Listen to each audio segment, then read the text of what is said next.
Hi again, this is Unit 12, Part 4, Normal Distributions. This is the last major section of the statistics unit, and we're going to discuss the normal curve. I think this might be 2 or 3 videos to discuss the normal curve, so just hang tight and make sure you understand the knowledge of one video before moving to the next. The normal curve is when the entire population has a very symmetric and predictable spread we often refer to as being normal. In case you didn't know, your SAT scores are normed and your height and weight percentiles are normed. So this means you're being compared to how close you are to the population mean. You can be giving a percentile which compares you to the rest of the population. So if you were in the 84th percentile for height, this means that you are taller than 84% of the population and shorter than 16% of the population. Now, a population is not usually just 100. That's how you can be taller than 84 and less than 16 at the same time. Usually a population is thousands or millions that you're being compared to. If you are at the 50th percentile for weight, this means you're heavier than 50% of the population for a given age or status, and lighter than 50% of the population for that same age or status. Most of our population occurs closest to the mean, with the most extreme cases being very far from the mean. In other words, most people are around the same height, and there are some rare exceptions of people being like 4 foot or 3 foot, and people being 7 foot or even perhaps 8 foot. Those are the extreme cases, and that's very far from the mean. But most of our population is around the same height. Okay, most women are around 5'5", and most men are around 5'10", give or take a few inches, and that few inches can be considered to be our standard deviation. So if your SAT score is not in the 95th percentile, this means your score is somewhat rare and that you have done better than 95% of the population and worse than only 5% of the population. So if you have your SAT score percentile or PSAT score percentile, go back and look at that. That is actually a better indication of how you did on that exam than your actual number, and that will let you know how you did compared to the rest of the population. Now, your formula sheet for the Regents exam contains a copy of this bell-shaped curve. You may have heard of something called a bell-shaped curve. It is the idea that most of the population's in the middle and that you're rare if you're on the outside. And on this curve, you'll see the percentages that correspond to the numbers on the bottom. So this middle line represents your mean, and so we call this 0. You are 0 standard deviations away from the mean if you are here. It is also the median since it is 50% from the bottom of the curve to this exact location. So in a normal curve, the mean and the median are identical. The numbers down here on the bottom represent the number of standard deviations an individual is from the mean. So if you are 1 standard deviation above the mean, this is where you are, and you could see that if you add up 19.4 and 15, you're going to get 34.1% of the population is above the mean. However, you are from the beginning of the curve to this point, you're at 84.1%. So that would be your percentile. Your percentile is the percentage from the beginning of the curve to a specific standard deviation. And your percentage of people that meet that would be, say, what percentage of people are between 0 and 1 standard deviation above the mean. That would be 34.1. So again, percentile, oops, I didn't mean to move the whole curve. Percentile is from the left to the spot that you are on the curve, and a percentage will be used adding up the areas underneath this curve. Okay. Now there's a common rule called the 68, 95, 99.7 rule. If you look at this curve, according to here, it's like 68.2% of the population is between -1 and +1 standard deviation away from the mean. That means you are within 1 standard deviation. On the last video, we added and subtracted the standard deviation to the mean. This is the same idea, subtracting 1 standard deviation and adding 1 standard deviation to the mean.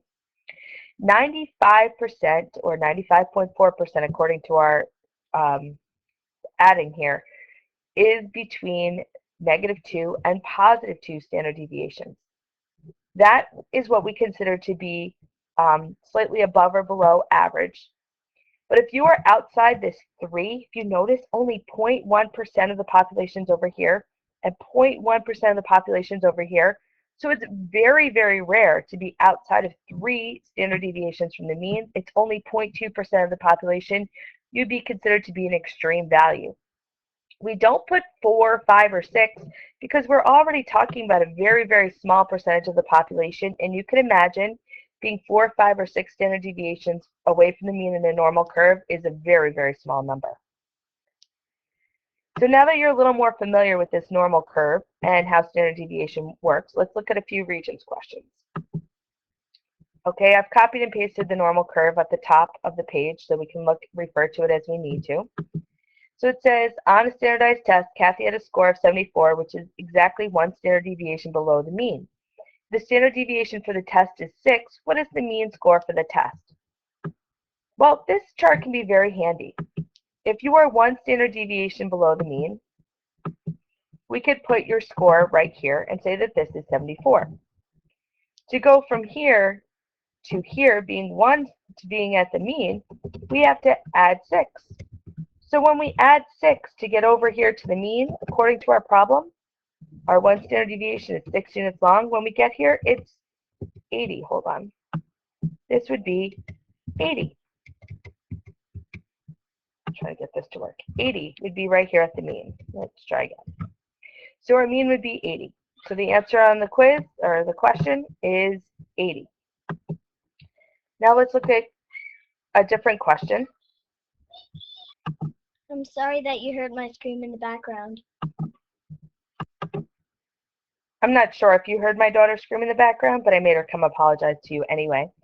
So if we look at question number 5 here, on a standardized exam, Laura received a score 85, which is exactly 2 standard deviations above the mean. So I'm going to use a different color pen, and that would mean that we are right here with our 85. The standard deviation for the exam is 4. What is the mean? So that means from here to here, we went 4. So if we were at 85, 1 standard deviation above is 1. Then here to here is another 4. And so if we go down 4 more, we are at 77. So that would be how you would calculate. It's just a matter of adding and subtracting.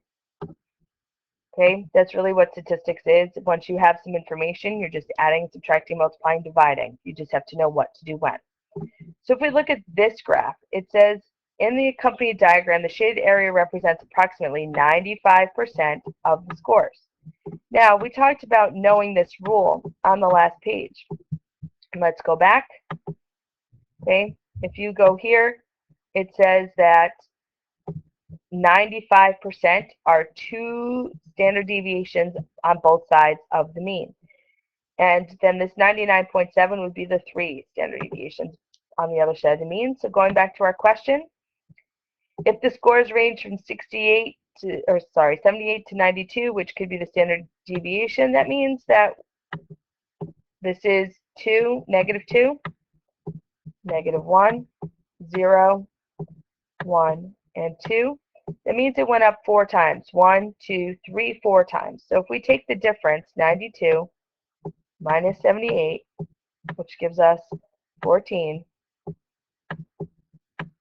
and we divide that into the 4 slots that we have, so we take 14 and divide it by 4, that will give us our standard deviation because each one of these sections is 1 standard deviation. So it would give us 3.5. Okay, oops. If we go on to the next page, this is more of the same idea. We're talking about 68%.